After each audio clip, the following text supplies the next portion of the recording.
linda iglesia. Y para nuestros amigos que están acompañándonos allí en redes sociales, estamos desde la iglesia de los peregrinos en Miami, para tantos lugares, tantos países donde están sintonizando esta semana especial con un título desafiante: Decisiones inquebrantables. He escuchado muchos elogios, pero el de hoy sí sobrepasó a todos. Me veo joven, pero en persona adolescente, me dijo allá, solo que aquí cambió un poquito el discurso. No quiso decir lo otro. Gracias por todo el cariño recibido. He podido abrazar a tantas personas, estrechar la mano a tantas personas aquí. Gracias por estar hoy. Vamos a comenzar hoy hablando sobre uno de los asuntos más relevantes de nuestra iglesia.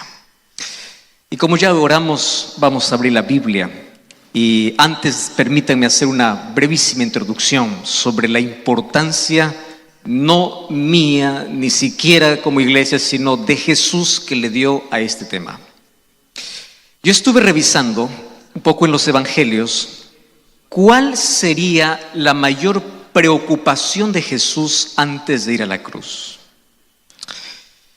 Y en Juan capítulo 17 yo encuentro la súplica que hace al Padre. Y le dice: Padre, yo quiero que ellos sean uno, así como tú y yo somos uno.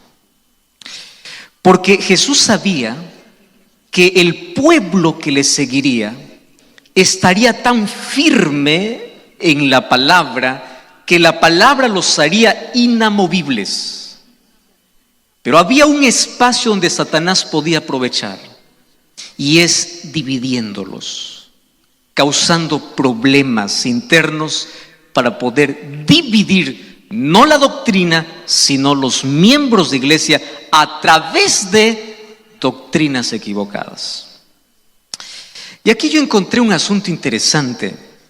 Juan capítulo 14, que se conoce como el sermón de despedida de Jesús antes de la cruz, es el último sermón que Jesús da no para multitudes, sino lo da solamente para sus discípulos. Y en ese sermón existen dos promesas. La primera promesa es la que hace arder nuestro corazón. Y comienza Jesús su sermón diciendo: no se turbe vuestro corazón. Creed en Dios, creed también en mí.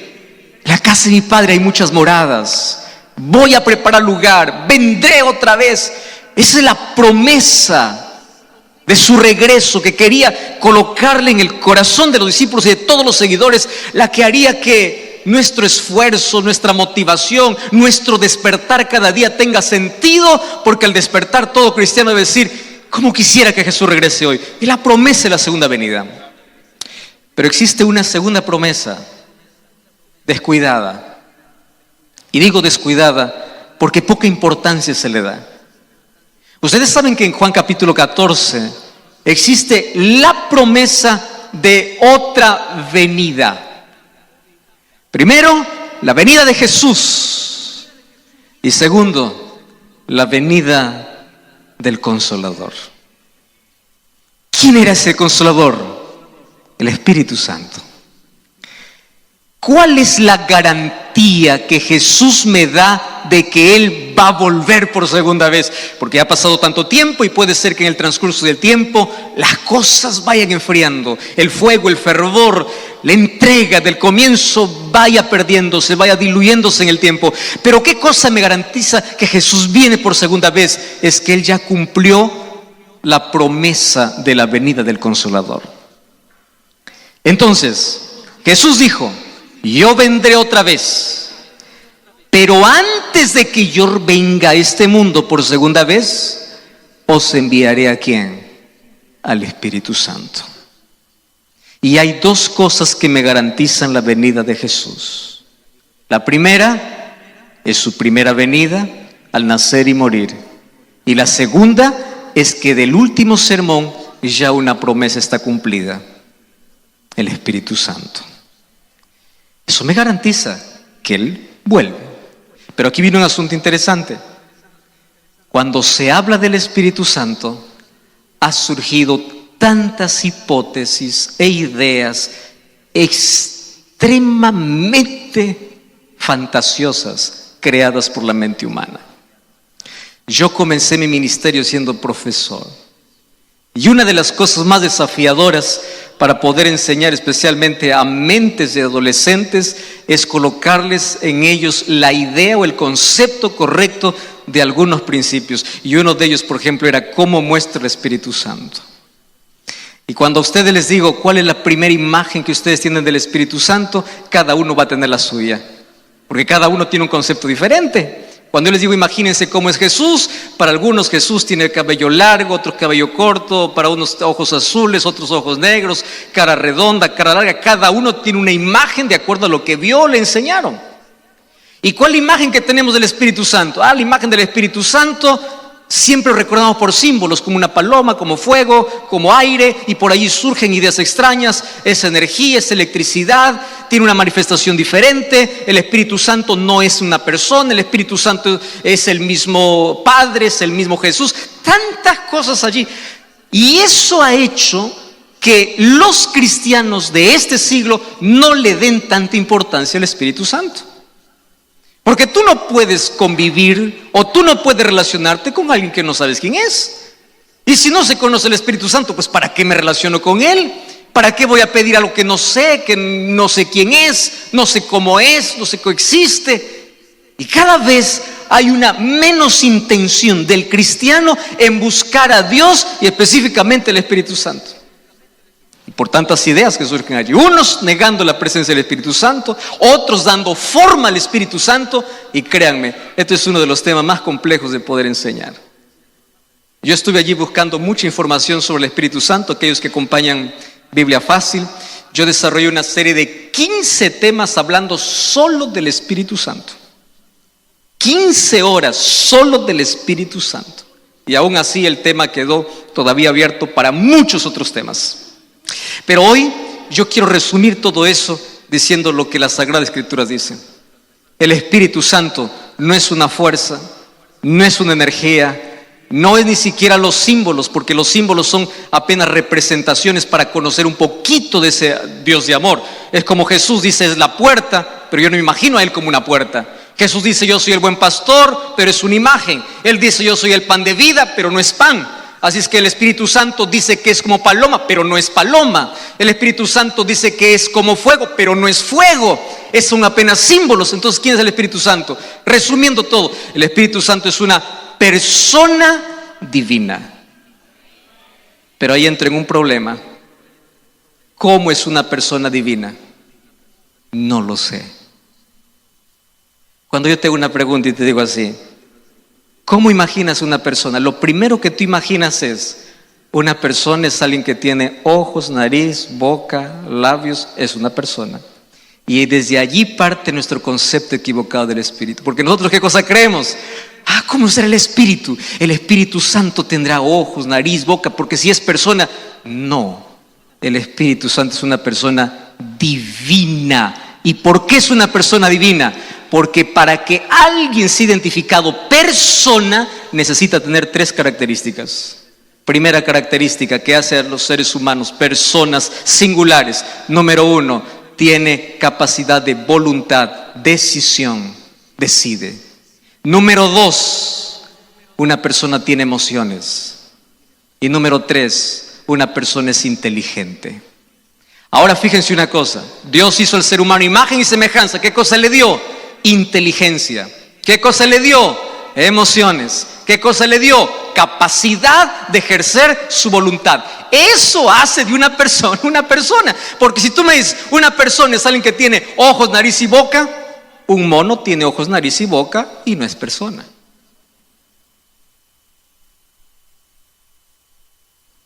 ¿Quién es el Espíritu Santo? Una persona divina.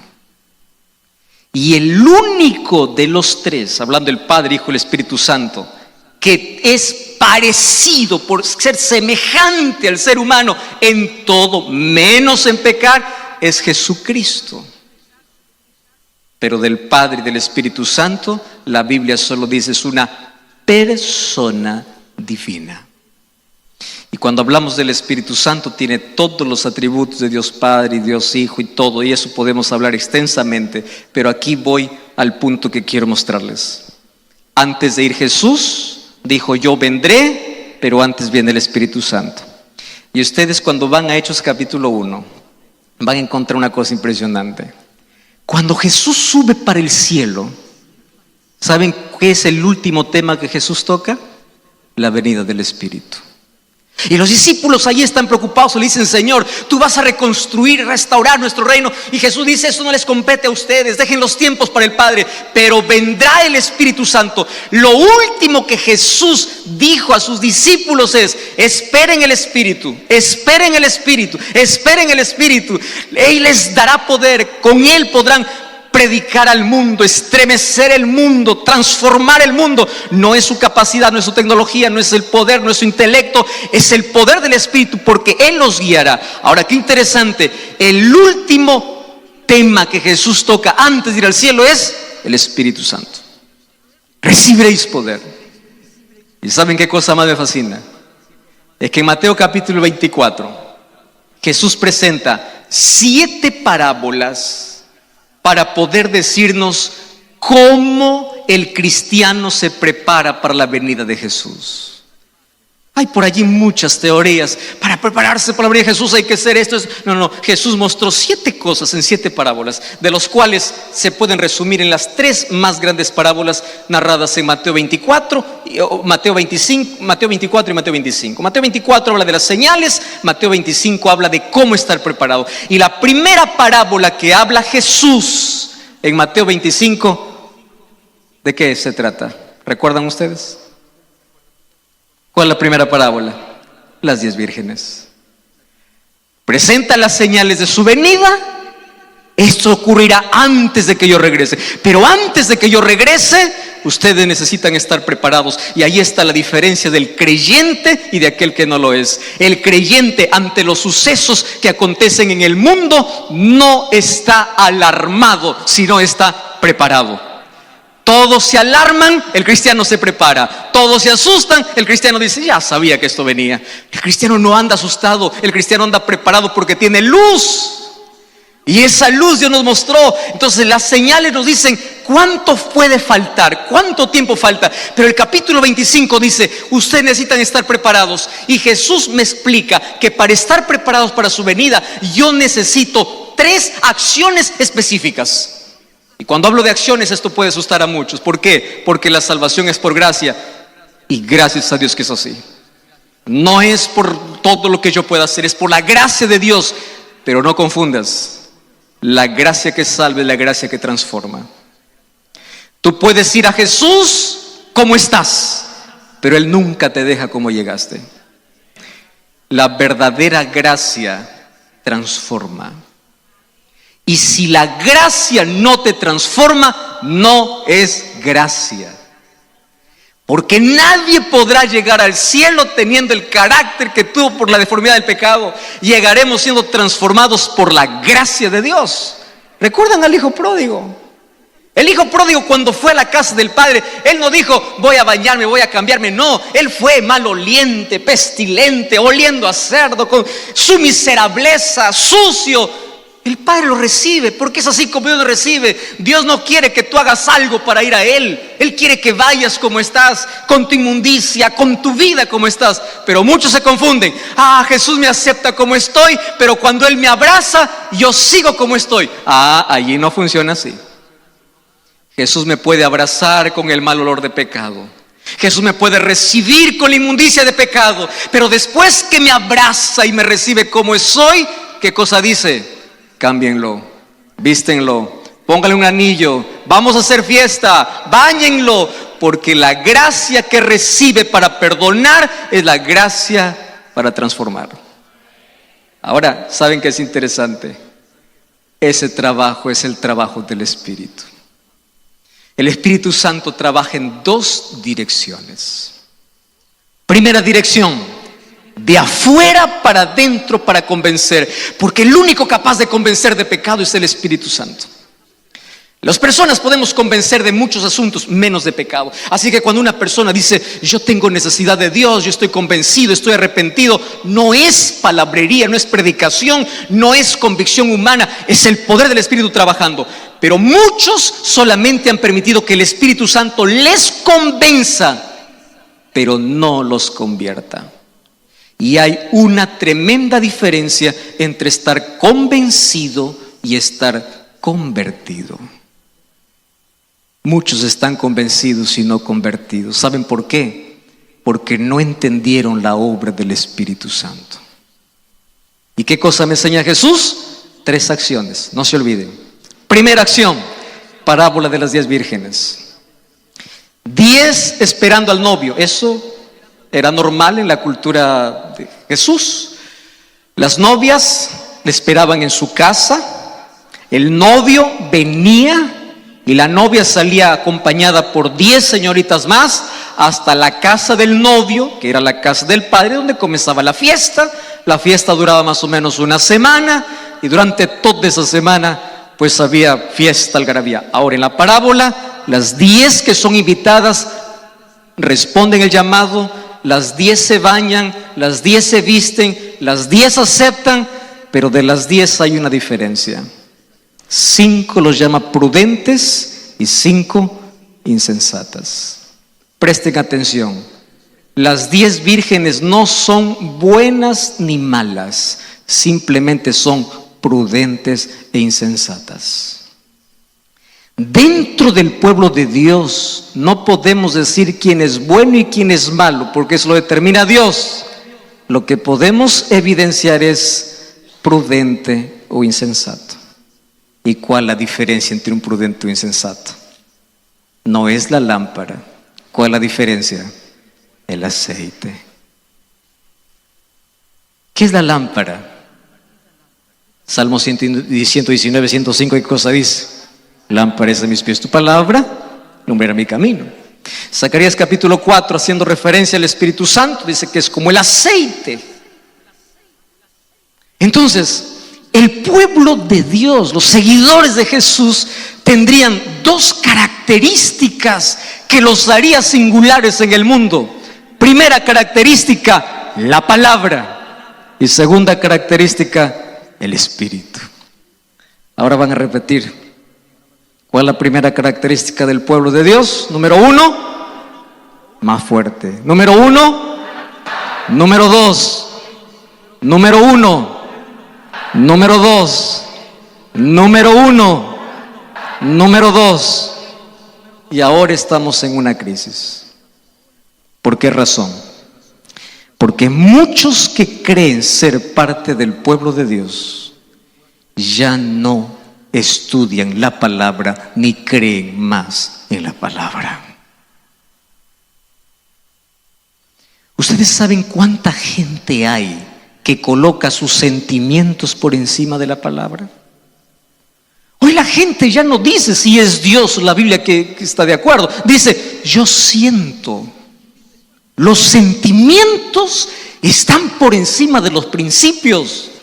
¿Cuántas veces yo tengo que predicar un mensaje diciendo, la Biblia dice eso? Y la gente responde, pero yo siento otra cosa. O sea, la gente le hace caso más a lo que siente. Yo me siento bien. ¿Cuántas veces predico? Lo que estás haciendo no es correcto, dice la palabra, pero yo me siento bien. ¿Y quién te dijo que los sentimientos están por encima de la palabra? ¿Quién te dijo que lo que crees, lo que opinas está por encima de la palabra? Y es preocupante porque ahora el pueblo, inclusive de parte de los que esperan a Jesús, ya no quieren más fundamentarse en la palabra, sino van tras tendencias, tras youtubers, tras influencers, lo que el pastor dice, lo que tal fulano dice, y no lo que la palabra dice.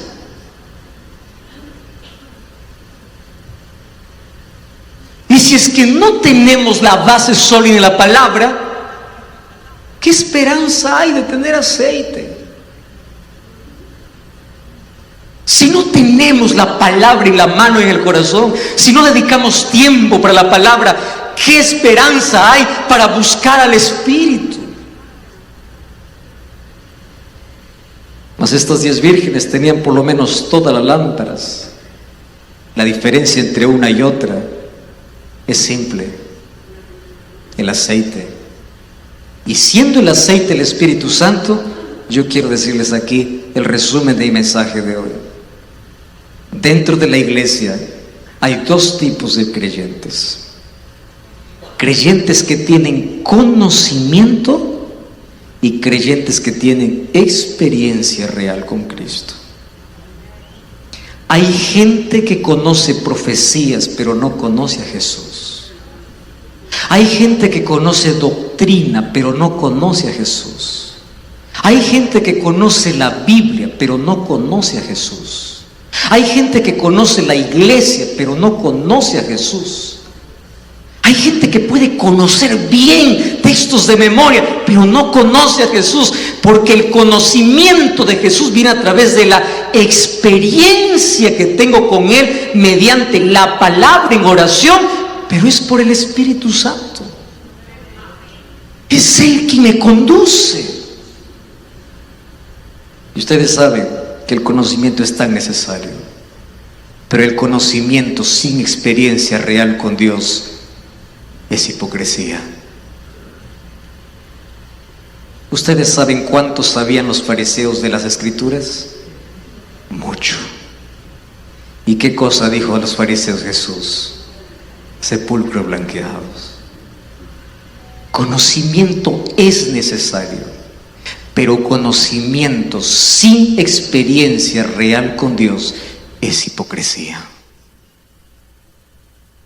Aceite. Es el aceite lo que hace diferente. Y allí entonces vamos analizando el texto de la parábola que Jesús contó en Mateo capítulo 25. Dice que 10 vírgenes estaban con sus lámparas que salieron a recibir al esposo. Mateo capítulo 25, versículo 3. Insensatas tomaron sus lámparas, pero no tomaron aceite. Las prudentes tomaron aceite, pero cuando se tardó el esposo, cabecearon todas y se durmieron. A la medianoche se oyó un clamor: viene el esposo, salid a recibirle. Todas aquellas vírgenes se levantaron, arreglaron sus lámparas. Las insensatas dijeron a las prudentes: dadnos de vuestro aceite, nuestras lámparas se apagan. Mas las prudentes respondieron diciendo: para que no nos falte a nosotros ni a ustedes, vayan a los que venden, compren y vuelvan. Mientras ellas iban a comprar, vino el esposo, cerró la puerta. Cuando ellos tocaron la puerta, Él les dijo: no los conozco. Y Jesús termina su parábola diciendo así: velad, porque no sabéis el día ni la hora en que el Hijo del Hombre ha de venir. O sea, junto a la palabra tiene que ir el aceite. Junto con la palabra del Señor tienes que buscar al Espíritu. ¿Y por qué razón? Déjenme decirles de manera breve 5 o 4 razones por las cuales necesitamos del Espíritu en la vida. Número 1. La primera razón es porque sin el Espíritu no hay luz.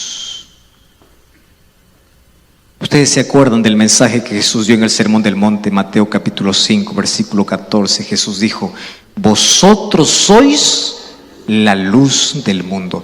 Pero ¿saben en qué contexto Jesús lo dijo? Las lámparas nunca podían brillar sin aceite, porque en ese tiempo no había electricidad. Para que una lámpara brille, ¿qué cosa debería tener? Aceite. Entonces viene la pregunta: ¿de qué manera yo puedo ser luz para el mundo si no tengo el Espíritu? ¿De qué manera yo puedo reflejar a Cristo y el amor de Jesús si no tengo comunión con el Espíritu? Imposible. Entonces, si yo quiero brillar y si yo quiero ser la luz del mundo, necesito del aceite, porque es el aceite quien da luz. La luz es Jesús. Él dijo: yo soy la luz del mundo, pero también dijo: vosotros sois la luz del mundo. Pero para que nosotros podamos brillar, necesitamos del aceite, el aceite del Espíritu, para reflejar el amor de Jesús. Número 2, necesitamos del aceite que aquí representa el Espíritu. ¿Saben por qué? Porque el aceite era el símbolo de consagración. ¿Con qué se ungía a los reyes? Con aceite. ¿Con qué se ungía a los sacerdotes? con aceite. ¿Y ustedes saben por qué los ungían con aceite? Porque el aceite era el símbolo de consagración. ¿Ustedes saben qué cosa hace que podamos llevar una vida consagrada y entregada al Señor? El Espíritu Santo. Y cuando vamos a Apocalipsis 5:10 dice que nosotros somos llamados para formar un reino de sacerdotes, y Dios, para formar un reino de sacerdotes, tiene que ungir a su pueblo, y el ungimiento a su pueblo es a través del Espíritu. Por eso es que el Espíritu representa ¿qué cosa? El aceite. Número 1, sin aceite no hay luz. Número 2, sin aceite no hay consagración. Y número 3, sin aceite no hay sanidad. Y yo quiero dedicar apenas unos minutos aquí. Abran sus Biblias, el libro de Levítico capítulo 14, versículo 17 y versículo 18. Levítico capítulo 14, versículo 17 y versículo 18. Lean conmigo. Miren para qué más se usaba el aceite y por qué estas 10 vírgenes quedaron fuera, sin la fiesta, a pesar de que estaban esperando al novio. Les faltó el aceite. ¿Mas qué representa el aceite en la Biblia? Luz, consagración y sanidad. Dice el versículo 17: y de lo que quedare del aceite que tiene en su mano, pondrá el sacerdote sobre el lóbulo de la oreja derecha del que se purifica, sobre el pulgar de su mano derecha, sobre el pulgar de su pie derecho. ¿Encima de qué lo pondrá el aceite? ¿Qué cosa dice el texto? ¿Encima de qué? De la sangre. Repitan otra vez. ¿Encima de qué colocará el aceite el sacerdote? Encima de la sangre. Y de lo que quedare del aceite que tiene en su mano, lo pondrá ¿sobre qué? Sobre la cabeza del que se purifica, y hará el sacerdote expiación por él delante de Jehová. Déjenme explicarles brevemente. Ustedes saben para quién fue dada esta orden. Para las personas que estaban volviendo a la vida normal después de haber sido excluidas por la lepra que tenían. La lepra era la enfermedad más incurable, los apartaba de la familia, de la vida, y estaban condenados a morir. La lepra también es el símbolo del pecado, representa el pecado que destruye, que acaba, que nos mata lentamente. Pero un día, cuando esa persona era declarada limpia, no se integraba así nada más al pueblo. Tenía que pasar por un proceso de purificación. Y ahora préstenme atención aquí. Ese proceso de purificación demandaba de 2 cosas. Número 1, sangre. Y número 2, aceite. No se olviden eso. ¿Mediante qué 2 cosas se purificaba a un leproso cuando ya estaba sano? Número 1, sangre. Número 2, entonces, ¿qué cosa se hacía con la sangre? Con la sangre se esparciaba todo el cuerpo. Y se colocaba específicamente sangre en algunas partes específicas del cuerpo. ¿Dónde? Cabeza, lóbulo derecho de la oreja, mano derecha, pulgar de la mano derecha, ¿y dónde más? Pie derecho. La primera parte era sangre, pero después que se colocaba la sangre, ¿qué cosa se colocaba? ¿Y por qué? El aceite era símbolo ¿de qué? Del Espíritu. ¿Saben qué cosa significa? Primero es la purificación, luego la santificación. Primero es la sangre de Jesús y después su poder.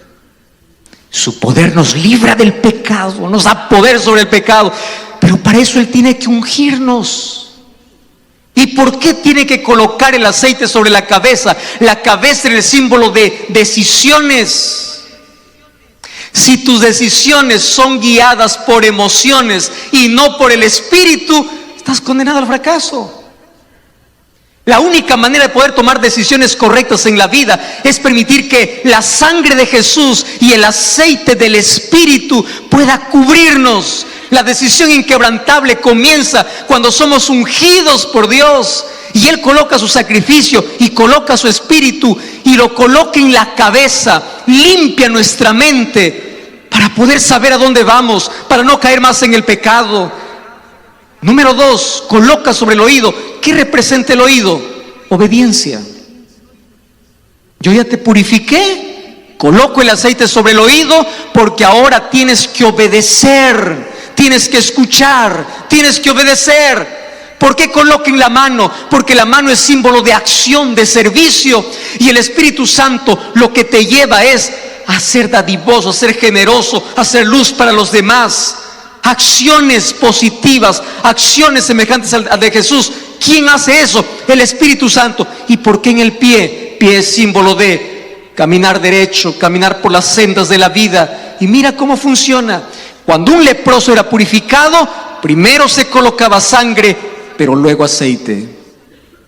El sacrificio de Jesús nos salva, pero el aceite, que es el símbolo del Espíritu, nos santifica y nos hace aptos para el reino. Cabeza, oído, mano y pie significa sin el Espíritu Santo. Primero, sin el sacrificio de Jesús. Número 2, sin el Espíritu Santo.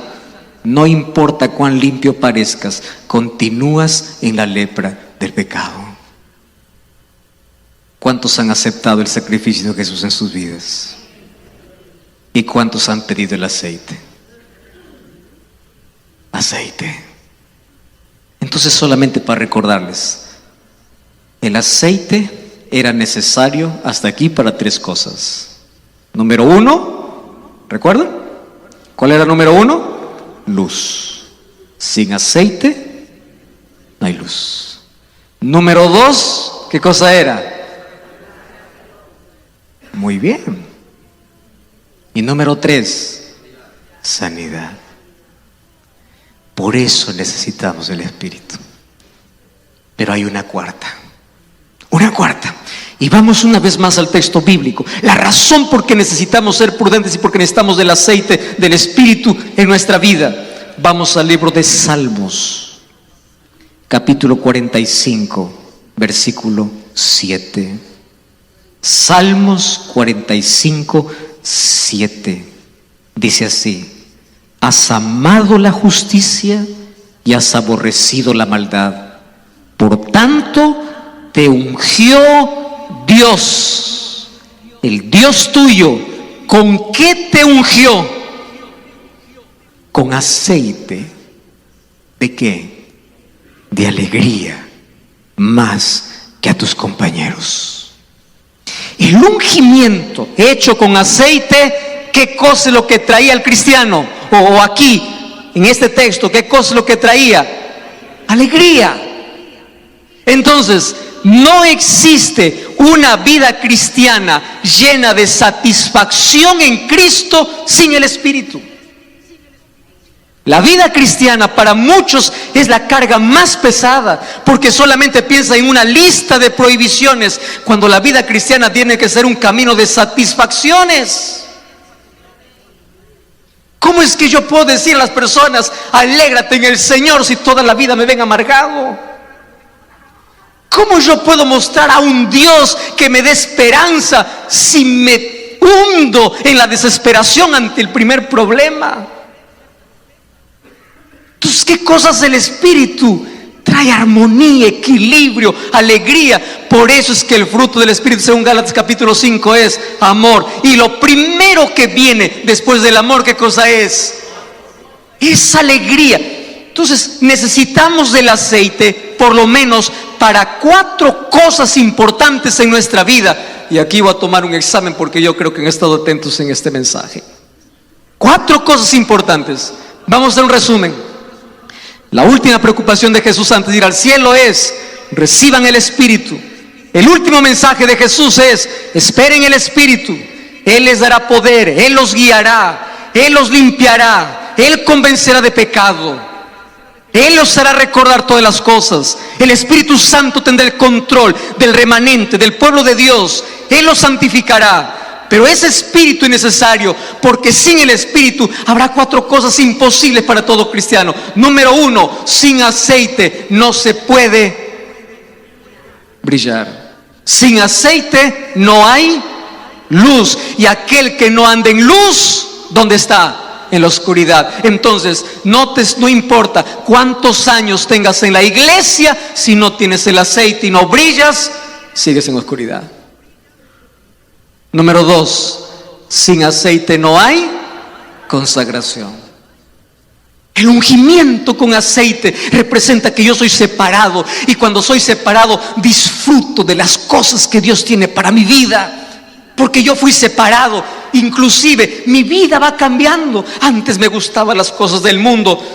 Ustedes saben que para poder salir de nuestra inclinación pecaminosa, inclinada hacia el pecado, para las cosas de Dios, no son cosas automáticas. Hay una lucha. Y cada uno tiene su propia lucha. Y gloria a Dios, porque hay personas que al instante pueden cambiar y decir: pastor, ayer era tal fulano, hoy soy otra persona y nunca más tengo ganas de volver. Amén por tu experiencia. Pero hay otras personas que tienen toda una vida luchando. Conozco tanta gente: pastor, yo soy un poquito infeliz en la iglesia porque la iglesia parece que prohíbe. Claro, entendieron mal el asunto, porque la iglesia no prohíbe. Lo que queremos hacer en la iglesia es que la iglesia camine en armonía con los principios establecidos por Dios. Pero hay personas que no entienden y luchan con eso. ¿Qué cosa les falta entender? Esa consagración. Para eso necesitan el Espíritu Santo. Y yo quiero que entiendas una cosa: la gente nunca cambia cuando tú los apuntas. La gente cambia cuando tú oras por ellos. La gente cambia cuando tú te acercas y le dices: vamos a buscar juntos al Espíritu. La gente no cambia por una noche de culto. La gente cambia cuando, saliendo del culto, va a su casa a ponerse de rodillas en la presencia de Dios. La gente no cambia por un asunto específico en la vida. La gente cambia en la medida que pasa tiempo con Dios.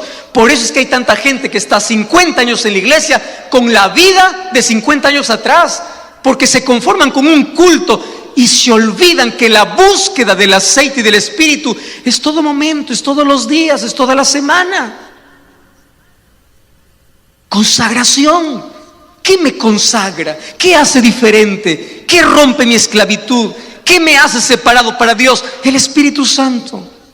Número 3, ¿qué cosa es el aceite? Sanidad. Y créeme una cosa: el aceite del Espíritu no solamente nos sana de las grandes secuelas que nos deja el pecado. El aceite del Espíritu también sana nuestros vacíos. También cubre nuestra vida. Y finalmente, sin aceite, la vida cristiana sería una vida de amargura y tristeza. Si tu cristianismo no te hace feliz, es porque te falta el aceite. Si ser cristiano no te hace feliz y te hace una persona amargada, aislada de todos los demás, criticón de todos los demás, juzgando a todos los demás, te aseguro que lo que te falta es el aceite. Y el aceite del Espíritu es aquello que finalmente nos permite entrar en las bodas del Cordero.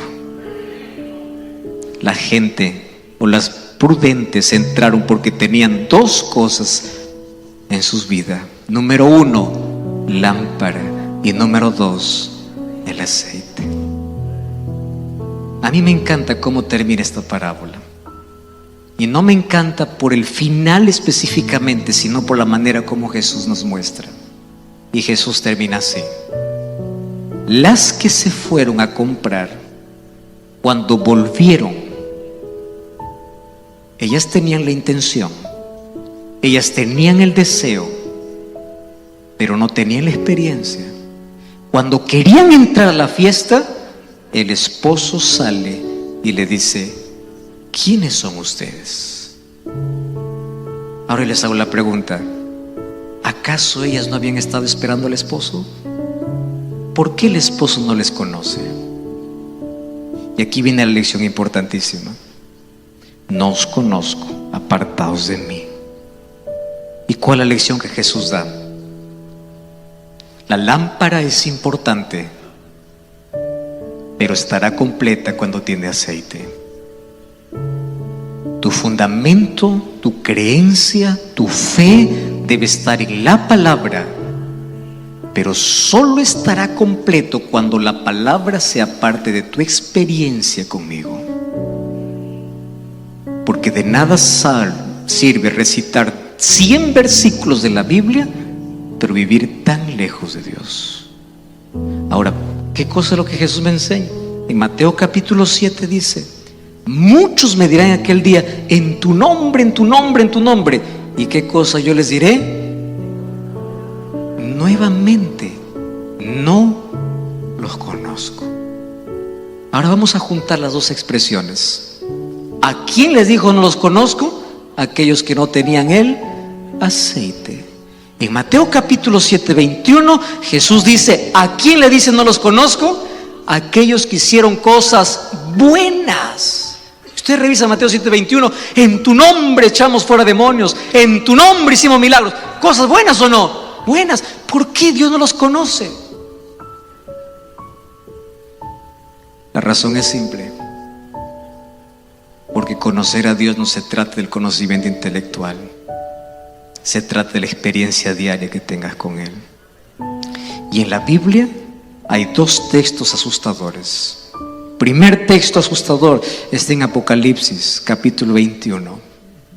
Allí dice que los que irán al lago de fuego serán los idólatras, malos, hechiceros, adúlteros, asesinos, homicidas. Todos estarán ardiendo en el lago de fuego. Cuando yo leo el texto digo: gloria a Dios que yo no estoy allí. No, ya estoy salvo.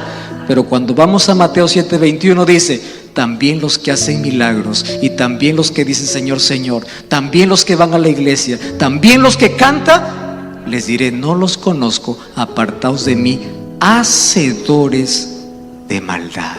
Y yo siempre cuestioné y dije: ¿por qué maldad? Ellos no mataron, no robaron, no adulteraron, tenían una vida correcta. ¿Por qué Jesús le dice hacedores de maldad? Porque vuelvo al primer concepto: conocimiento sin relación con Dios es hipocresía. Y ustedes están en la misma maldad que aquellos que nunca me conocieron. Hermanos, llegaremos al cielo por la gracia del Señor, pero no se olviden una cosa: esa gracia se busca todos los días, y esa gracia necesita salvarnos y transformarnos, y para ello necesitamos del aceite del Espíritu. ¿Cuántos en esta noche queremos recibir ese aceite? Amén. Allí donde estás, yo quiero que cierres tus ojos y le digas al Señor: Señor, yo ya te acepté como mi Salvador, mas hoy necesito comenzar una experiencia real contigo. Yo necesito del aceite del Espíritu para poder brillar, para poder ser consagrado, para poder ser sanado y para ser feliz en ti. Si tú escuchas ese llamado, allí haz una oración al Señor. Y yo quiero orar para las personas que están acompañándonos ahora esta transmisión. Hoy estamos aquí desde una iglesia donde todos aquí ya hicieron un compromiso con Jesús. Más probablemente el mensaje de hoy también llegó para alguien que apenas está conociendo de Cristo. ¿Tú sabes quién es aquel que te convence para que tú puedas conocer a Jesús? Es el Espíritu Santo. ¿Tú sabes cuál es su obra? Todos los días al despertar, Él está allí listo para impresionar y llamar tu atención. Y Él está listo para invitarte a formar parte del reino de Dios. Y ha recibido tantas invitaciones en la vida, tantas invitaciones. Probablemente ha sido resistente a tantas de ellas. Mas en el nombre de Jesús, yo quiero invitarte para que hoy comiences una experiencia diferente. Allí donde tú estás, ponte de rodillas y dile: Señor, yo escuché desde hace mucho tiempo tu voz, mas siempre fui resistente. Tu Santo Espíritu habló para mi corazón tantas veces, mas yo no lo escuché. Mas a partir de hoy yo quiero aceptar tu sacrificio y quiero aceptar que tu Espíritu siga trabajando en mi vida. Busco una iglesia adventista el séptimo día. Ahí donde estás, estaremos listos para esperarte, para abrazarte y para juntos comenzar una nueva historia al lado de Jesús. Si tú hoy quieres pedir que Cristo entre en tu corazón, que el Espíritu Santo siga trabajando en tu vida, entra en contacto con nosotros. Queremos orar por ti y queremos pedir que el Espíritu Santo que comenzó su obra en ti la continúe haciendo. ¿Y sabes cuál es la evidencia de que Dios te está llamando? Es que te quedaste hasta el final de este sermón. No es casualidad, es Dios llamándote para su reino. Que Dios bendiga en gran manera tu decisión y que el Espíritu Santo que te convence de pecado sea el Espíritu que te transforme y te capacite para el cielo. Mientras tanto, nosotros aquí busquemos ese poder todos los días. Llegando a casa, no vayas directo para dormir. Anda a casa y de rodillas suplica que el Espíritu Santo pueda darte el aceite para ser luz, para ser consagrado, para ser sanado y para ser feliz. ¿Quieres pedir eso? Ponte de pie, vamos a orar. Gracias, Señor, por tu palabra. Hoy, entendiendo el mensaje que viene del cielo, queremos reconsagrar nuestra vida. Nos entregamos a ti, aceptamos una vez más el sacrificio de Jesús. Mas junto con el sacrificio, aceptamos que tu Santo Espíritu siga trabajando en nuestro corazón. Aquel que nos convenció de pecado, que hoy comience ese trabajo de transformación, donde cada día podamos ser más semejantes a ti. Que Jesucristo pueda ser revelado a través de nuestras acciones, de nuestra vida, y que tu Espíritu pueda prender esa luz en cada creyente, para que por donde pasa podamos marcar la diferencia. Pero esa diferencia que inspira, que hace que las personas puedan mirar a Jesús. Ayúdanos a ser cristianos felices, consagrados, curados, reflejando tu gloria. Toma nuestra vida en el nombre de Jesús. Amén.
bao đêm đợi chờ mưa rơi, lòng chơi vơi như giữa biển khơi, cánh chim bé nhỏ tung bay, người đầu hay ta không oán trời, bao năm tình yêu chưa phai